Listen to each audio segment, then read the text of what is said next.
감사하며 예수님의 이름으로 기도드립니다. 아멘. 네, 오늘 할렐루야라는 제목으로 여러분과 함께 은혜 나누기를 원합니다. 여러분, 보통 여성분들께서 가장 싫어하시는 남성들의 이야기가 두 가지 있는데 그게 뭔지 아세요? 첫 번째는 군대 이야기, 아주 싫어하신다고 합니다. 두 번째는 축구 이야기, 아주 싫어하신대요. 여성들이 가장 싫어하는 이야기는 뭘까요? 군대에서 축구한 얘기를 제일 싫어하신답니다. 군대 얘기 제일 싫어하고 축구 얘기 싫어하고 군대에서 축구한 얘기 정말 싫어하신다는 거죠. 그런데 오늘 저는 과감하게 제 군대 이야기를 꺼내면서 설교를 시작해 보려고 합니다. 저는 군대를 특수부대 UDT에서 근무했습니다. 놀라지 않으시네요. 2부 때는 거의 막 기함 소리가 나왔는데 3부 때는 별로 놀라지 않으세요. UDT 우리 동네 특공대. 방위 나왔습니다. 방위로 근무했습니다.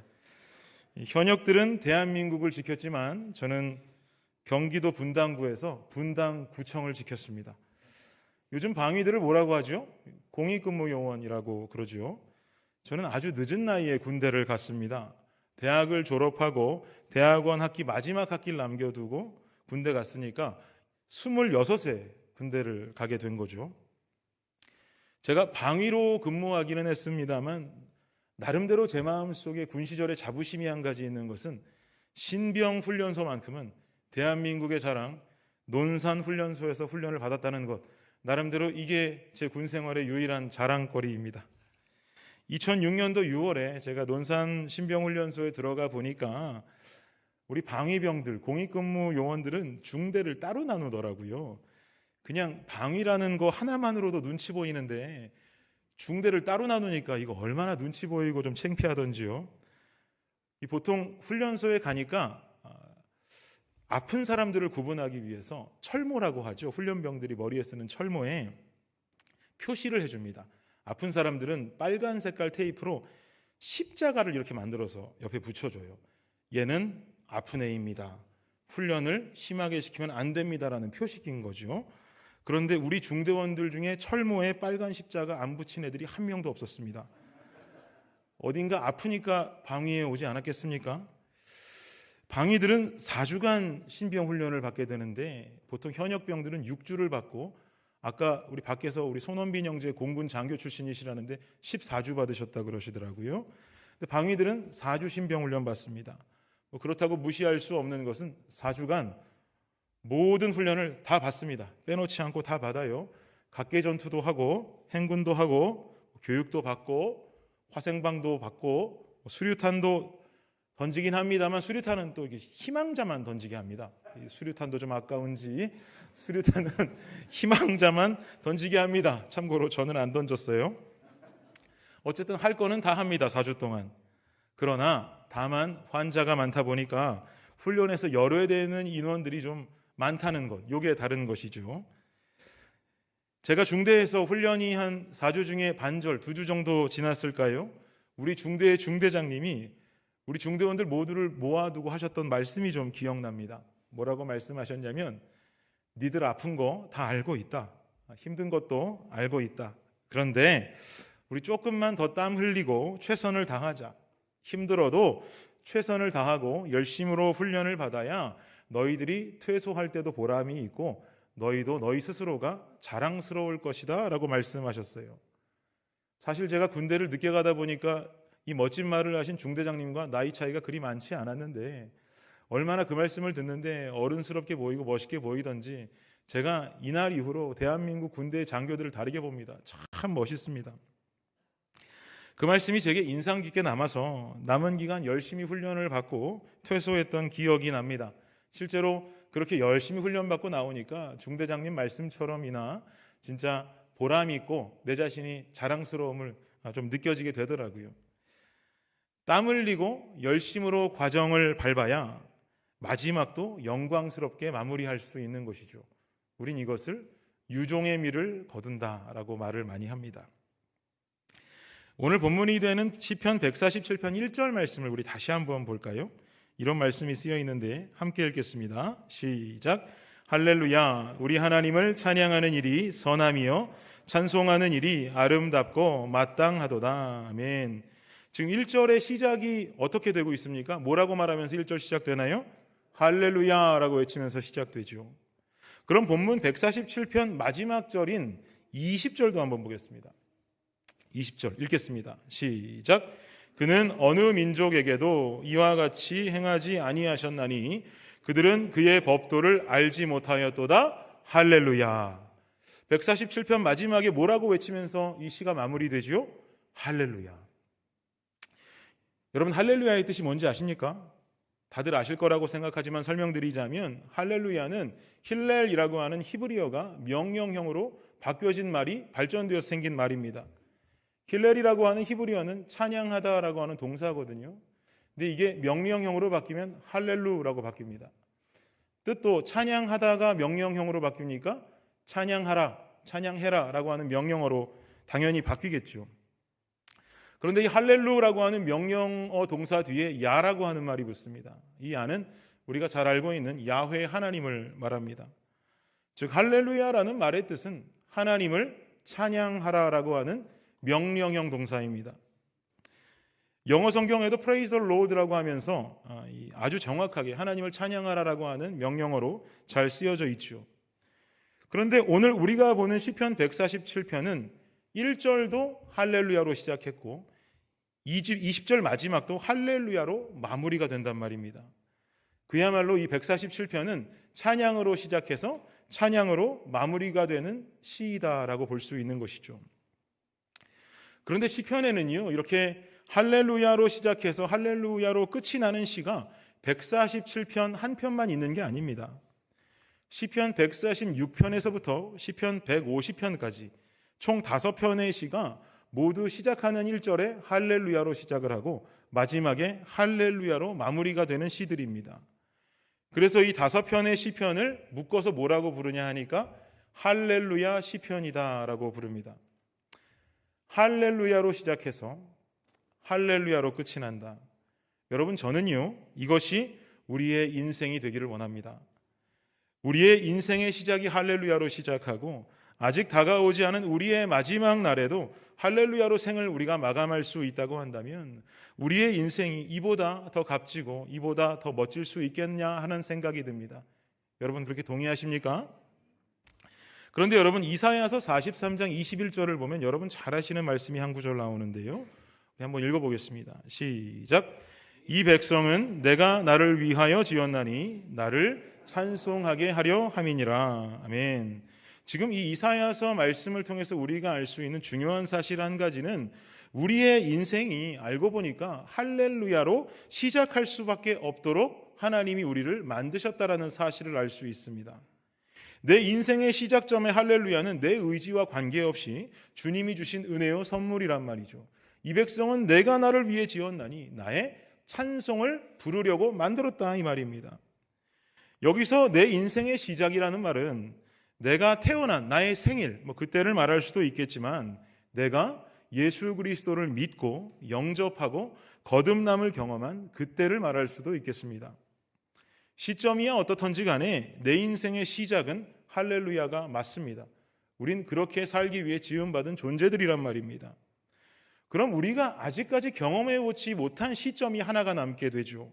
내 인생의 마지막 날, 이 땅에서 주어진 그 마지막 시간, 그때에 외칠 수 있는 할렐루야. 우리는 이 마지막 할렐루야를 위한 오늘의 삶을 살아야 하는 줄 믿습니다.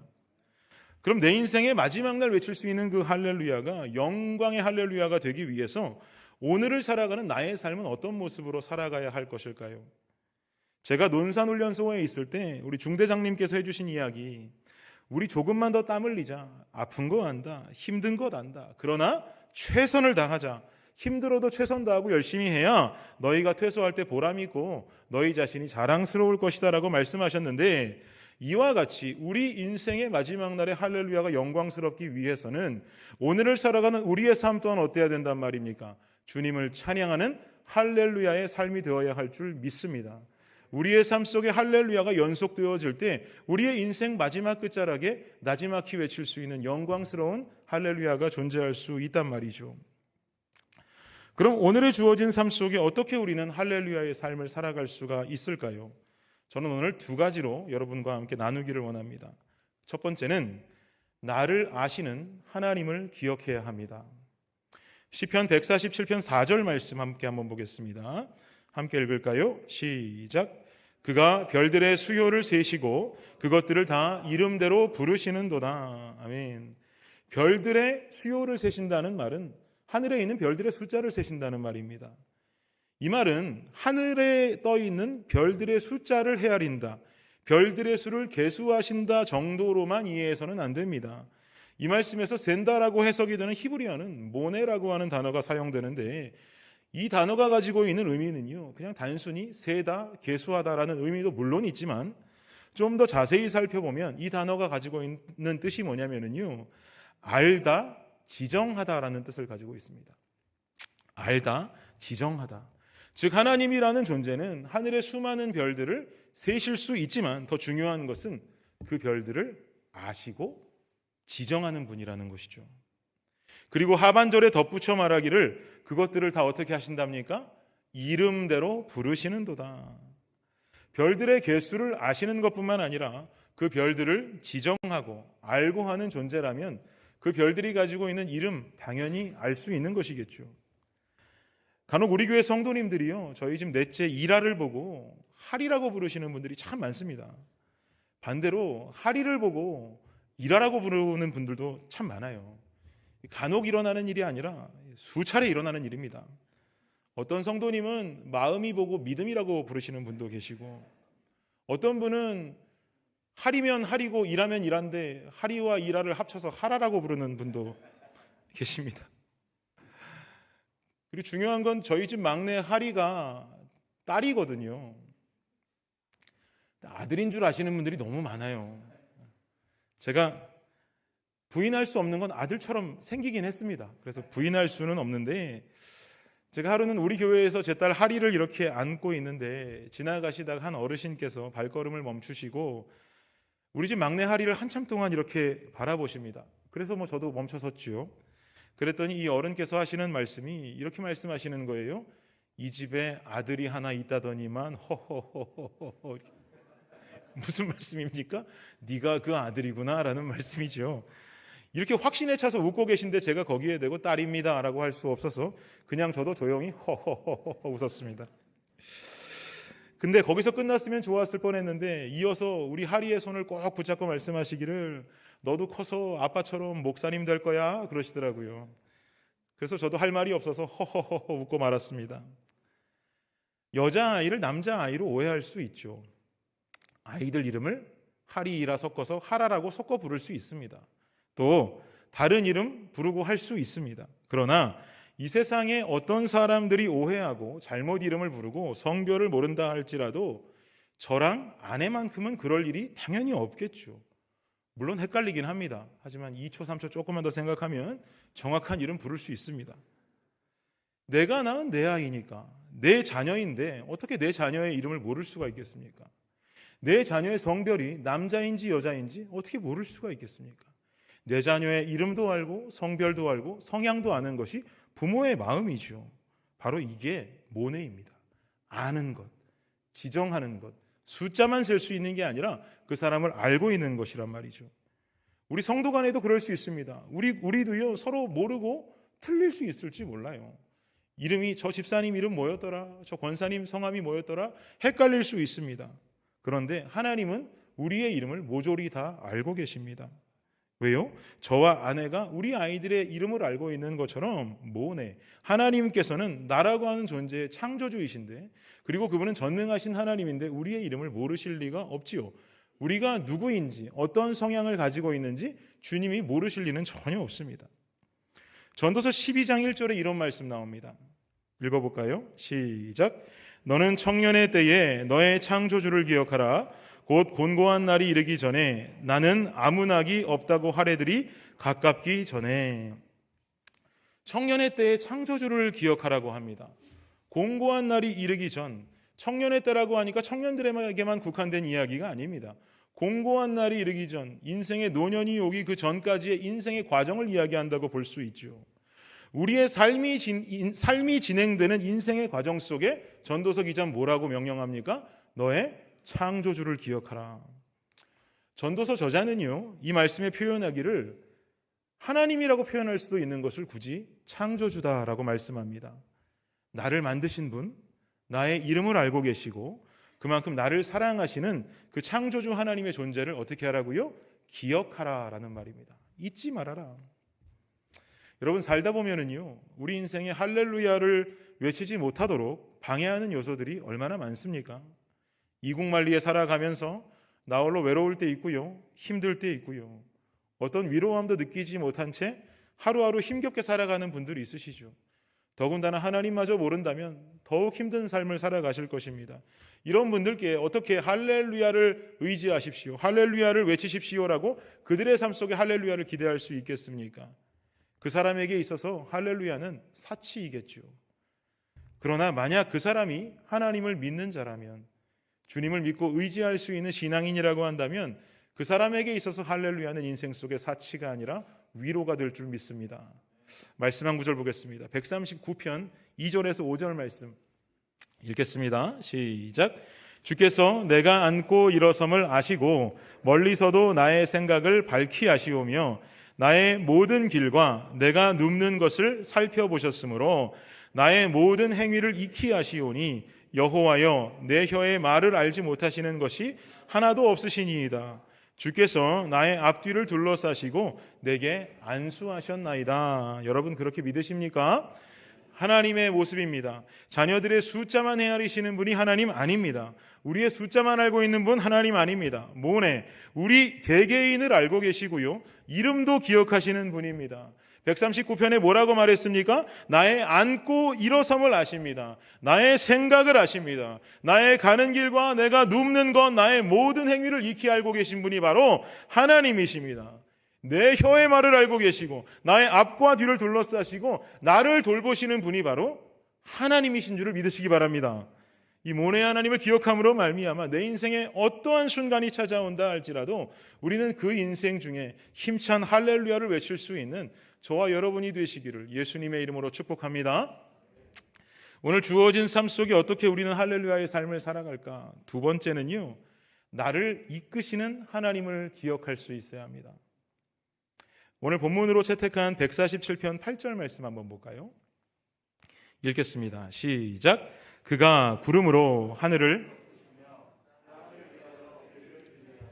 아멘. 그가 구름으로 하늘을 덮으시고 땅을 위해 비를 준비하신다. 여러분, 이 말씀의 의미를 좀 더 이해하기 위해서는 당시 이스라엘 백성들이 처해 있는 역사적인 배경을 좀 알 필요가 있습니다.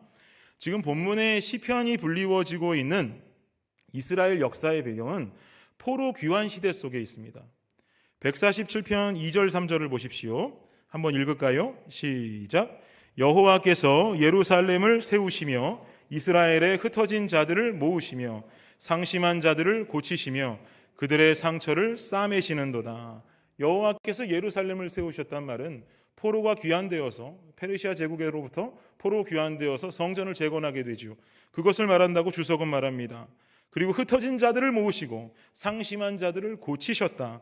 바벨론 치하에서 포로 생활을 하던 이스라엘 백성들이 결국은 다시 페르시아의 포로가 되고 페르시아 고레스 왕 때 포로 귀환하게 되지요. 그러면서 본국으로 돌아올 때 귀환하며 기쁨에 찬 백성들의 장면을 말씀하고 있는 것입니다. 이 배경 지식을 가지고 다시 한번 8절을 보십시오. 그가 구름으로 하늘을 덮으시며 땅을 위해 비를 준비하신다. 8절에서 말하는 구름은 여러 가지의 의미로 해석할 수 있겠지만 첫 번째로 해석할 수 있는 건 포로 생활을 해왔던 이스라엘 백성들의 슬픔의 생활을 말합니다. 땅을 위해 준비하신 비는 포로 생활을 끝내고 귀환하는 이스라엘 백성에게 임한 하나님의 은혜의 소나기를 말하는 것입니다. 오늘 설교를 빗대어서 표현한다고 한다면 여기서 말하는 비라고 하는 것은 그야말로 우리 인생에 경험하는 기쁨, 할렐루야를 외칠 수밖에 없는 그 순간을 일컫는 것이죠. 먹구름과도 같은 포로 생활의 시간이 있었지만 비를 준비하시는 하나님의 은혜의 역사로 말미암아서 내 인생에 할렐루야를 외칠 수 있는 순간이 왔다라는 고백입니다. 그런데 여러분, 출애굽기 말씀 한 구절을 더 보겠습니다. 40장 35절인데요. 함께 읽겠습니다. 시작. 모세가 회막에 들어갈 수 없었으니 이는 구름이 회막 위에 덮이고 여호와의 영광이 성막에 충만함이었으며.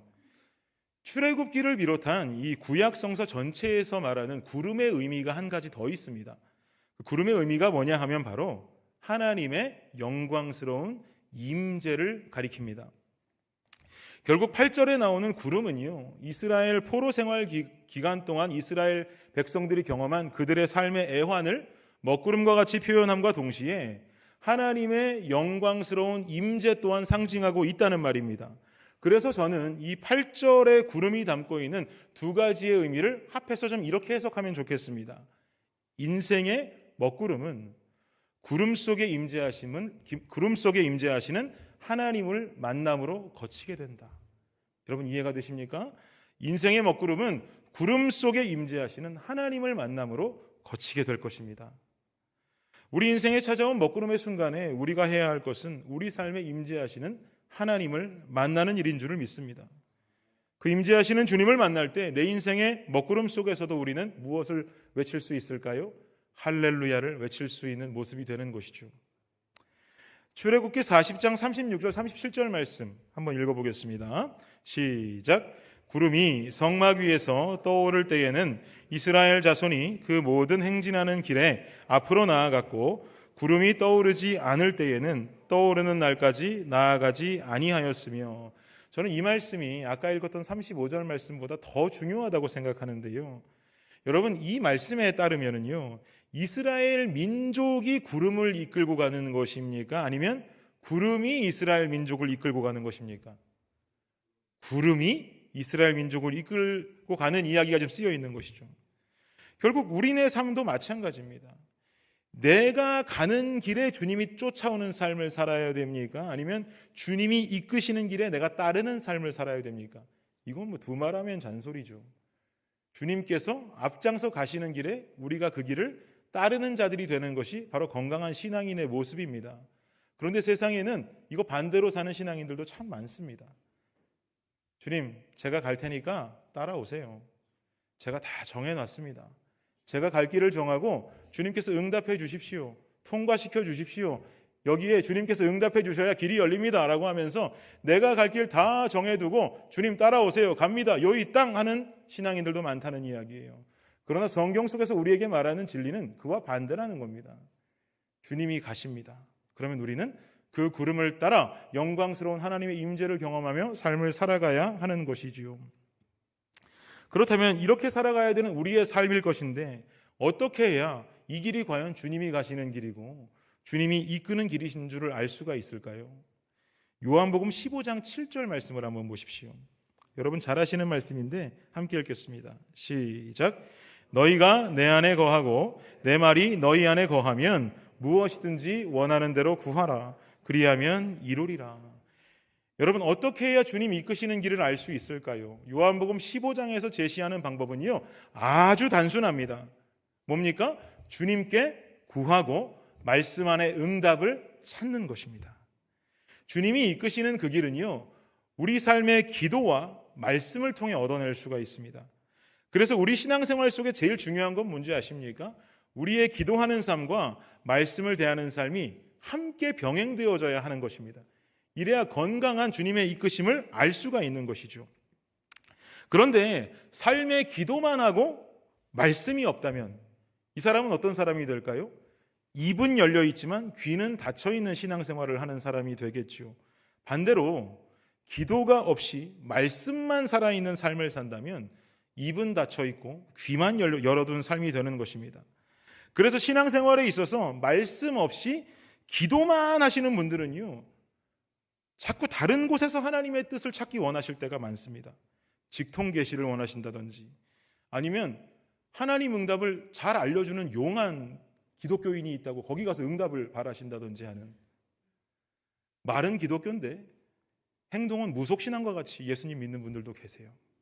반대로 기도가 없이 말씀만 보시는 분도 계십니다. 기도는 전혀 하지 않고 말씀만 보십니다. 여러분, 이게 위험한 것은 뭔지 아십니까? 말씀이 지식이 될 때 위험합니다. 말씀은 살아있는 하나님의 음성인 줄을 믿으시기 바랍니다. 그런데 말씀이 내 삶 속에 지식으로 쌓이면은요, 이게 왜 위험한가? 이것도 교만으로 발전될 수 있습니다. 상황과 행동을 판단하고요, 저 집사님이 말씀 보았을 때 저거 잘못했다 그러고요, 저 장로님 저거 잘못했다 그러고요, 교회는 이게 잘못했다고 판단하고요 하는 이런 영적 교만함들이 말씀만 대하는 삶 속에 일어날 수 있단 말입니다. 그래서 기도와 말씀이 적절하게 병행되는 입과 귀가 함께 열려있는 신앙생활을 하는 사람, 이 사람이 바로 건강한 신앙생활을 하는 사람인 줄을 믿습니다. 여러분, 애들 키우면서 가장 화날 때가 언제세요? 지들은 뭐 해달라고 그렇게 말은 많이 하면서 아빠가 숙제해라, 청소해라 라는 말은 듣지를 않아요. 들으십니까? 여러분의 자녀들은? 저희 집만 안 듣나요? 이거 뭐 대답이라도 안 해야 화라도 안 날 텐데 대답은 뭐 기가 막히게 잘합니다.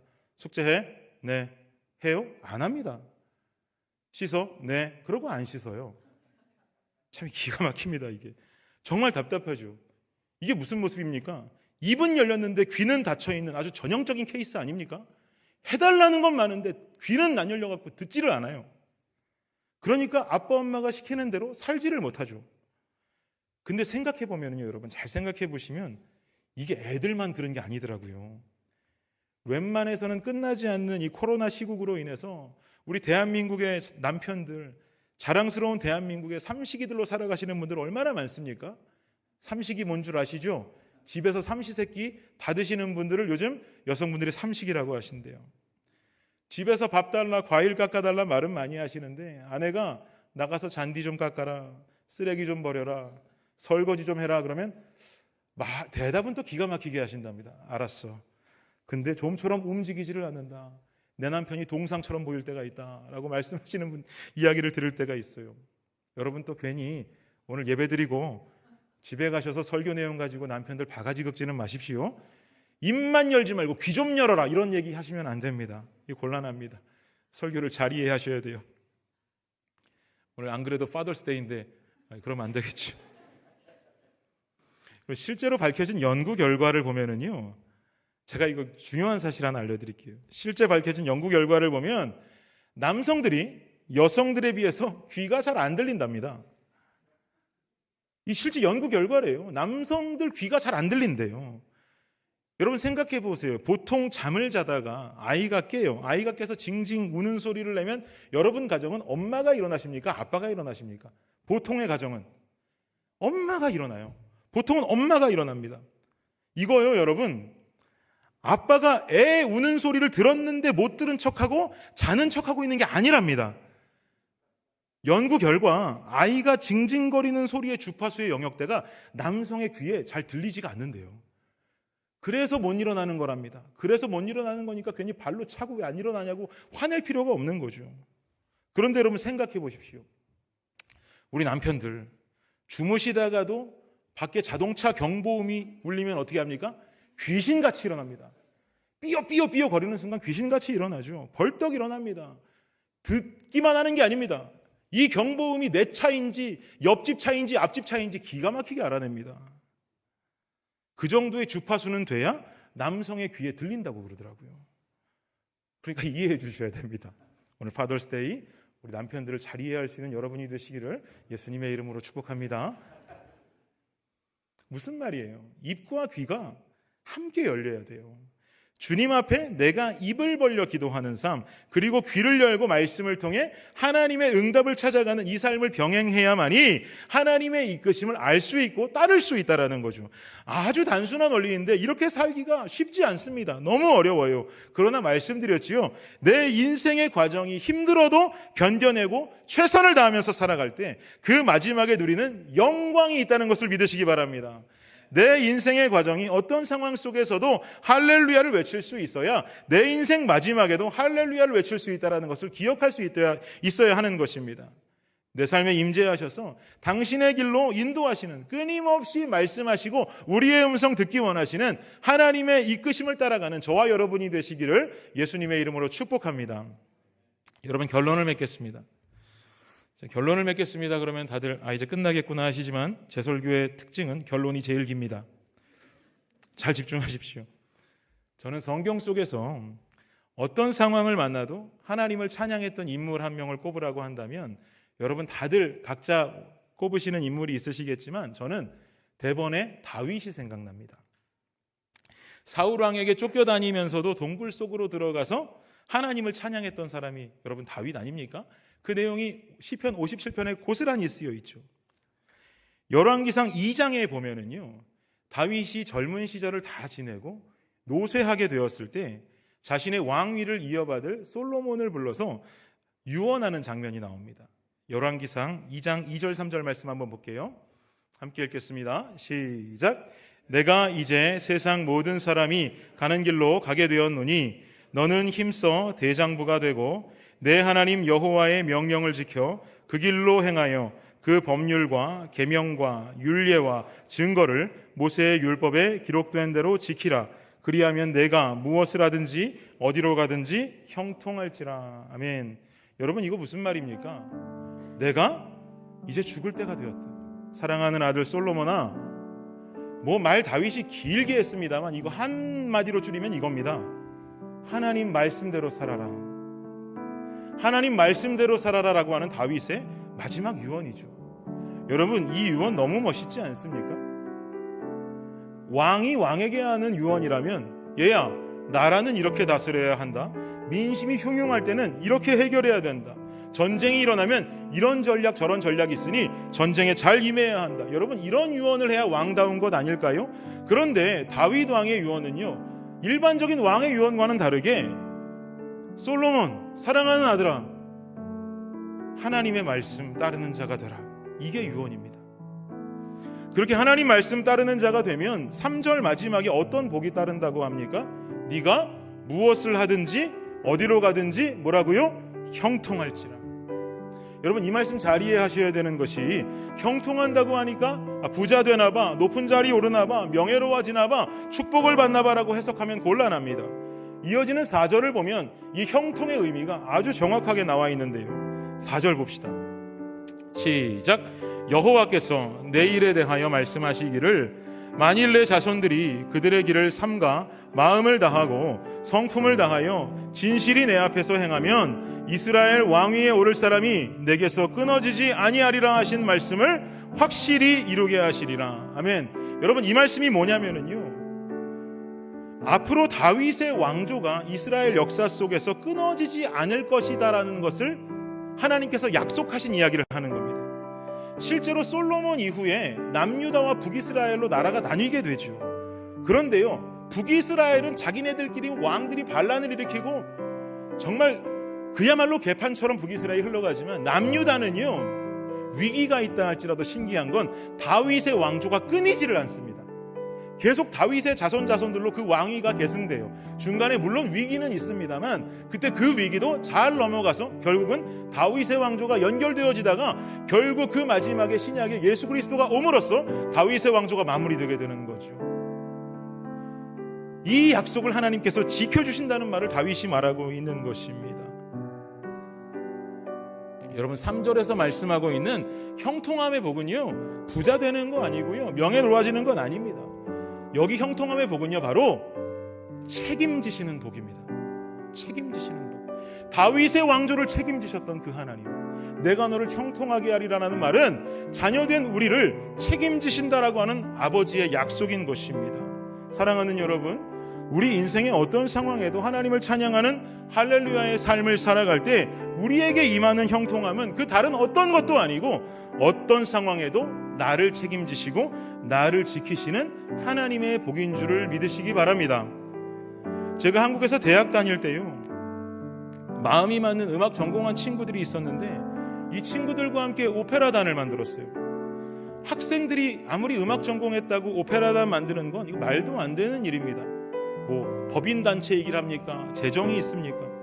그런데 우리 나름대로는 우린 젊은 오페라단이야, 우린 건강한 오페라단이야 라는 자부심이 있었어요. 그런데 워낙 학생들만 모여있는 단체이다 보니까 법인체도 아니니 어떤 극장에서 우리에게 공연을 하라고 극장을 대관해 주겠습니까? 안 해줍니다. 사정사정하고 한 번만 세워달라고 가서 사정사정하면 작은 극장 겨우 하나 빌릴 수 있습니다. 그리고요, 재정이 없으니까 무대 디자인, 무대 설치하는 거 다 누가 해야 됩니까? 다 우리가 뚝딱뚝딱뚝딱 하는 거예요. 그러면 오페라 작품 하나 올라가는 동안 얼마나 지치고 힘들겠어요. 너무 힘든 거예요. 그래서 제가 여러 편의 오페라를 올리다가 너무 힘들어서 저희 아버지께 전화를 걸었어요. 저희 아버지한테 제가 여쭙습니다. 아빠, 이 오페라단을 만들어서 운영하는 게 너무 힘들어요. 보통 일이 아닙니다. 공연 올릴 때마다 너무 힘든데 나 이거 계속 할까요? 아니면 그만할까요? 이제 그만 포기해도 될까요? 라고 그랬더니 아버지 말씀이, 야 준일아, 대한민국의 최고의 MC라고 하는 허참 씨 있잖아. 그분도 무명 생활이 있었대. 무명 생활을 묵묵히 견디고 나니까 대한민국 최고의 MC가 됐다더라. 너라고 그러지 말란 법이 있냐? 지금은 외롭고 무명이어서 온갖 서름 당할지 모르겠지만 한번 해봐. 포기하지 마. 겁먹지 마. 뒤에 아빠가 있잖아. 아빠가 든든하게 지켜줄 테니까 한번 해봐. 그러시는 거예요. 사랑하는 여러분 이런 생각하실지 몰라요. 김준일 목사 아버지가 당시에 부자셨는가 보다 그렇게 생각하실 수 있겠는데, 제가 일부에 저희 아버지가 예배를 나오셔갖고 이거를 아주 생생하게 설명을 못했어요. 그래서 생생하게 지금 설명드리자면, IMF 이후에 쫄딱 망했거든요. 돈도 없고 힘도 없어. 일부 때 이렇게 말하고 싶은데 아버지가 앉아 계셔서 못했어요. 아이고 이거 녹화되죠. 쫄딱 망했어. 아무것도 없어요. 돈도 없어요. 지방에 내려가셔서 어렵게 사실 때였어요. 아무 힘도 없고 돈도 없습니다. 그런데 당시에 내 뒤를 받쳐줄 아버지의 힘이 없는데도 불구하고 야 한번 해봐. 아빠가 뒤에 있잖아. 책임져 줄게 라고 하는 그 말씀이 제게 어떻게 됐을까요? 와, 너무 힘이 되는 거예요. 없던 힘이 솟아나는 거예요. 이거 신기하죠. 사랑하는 여러분, 아버지가 책임지신다는 그 한마디는 그 아버지의 힘이 약하다 할지라도 내 마음을 따뜻하게 하고 없던 힘도 솟구쳐 오르게 하는 힘이 될 줄 믿습니다. 하물며 우리 하나님 아버지를 생각해 보십시오. 오늘 말씀을 통해서 우리에게 말씀하지 않습니까? 너의 인생 어떤 굴곡과 어떤 상황이 온다 할지라도 나는 너의 이름을 알고 있는 하나님이다. 나는 네가 누구인지를 알고 있다. 그리고 너의 인생 속에 먹구름이 끼었다 할지라도 나의 영광스러운 임재로 말미암아 너를 바른 길로 이끌고 가겠노라라고 말씀하십니다. 그러니 너는 너의 삶을 통해 주님께서 원하시는 것은 나를 영광스럽게 찬양만 하면 된다라고 말씀하세요. 너의 인생을 어떤 상황 속에서도 나를 잊지 아니하고 할렐루야의 인생을 사는 것, 이게 너가 할 몫이다라고 말씀하십니다. 여러분, 그 하나님 아버지 어떤 분이세요? 그 아버지는요, 천지를 창조하신 만물의 통치자인 줄을 믿습니다. 모든 만물의 찬양과 노래를 받기 합당하신 분입니다.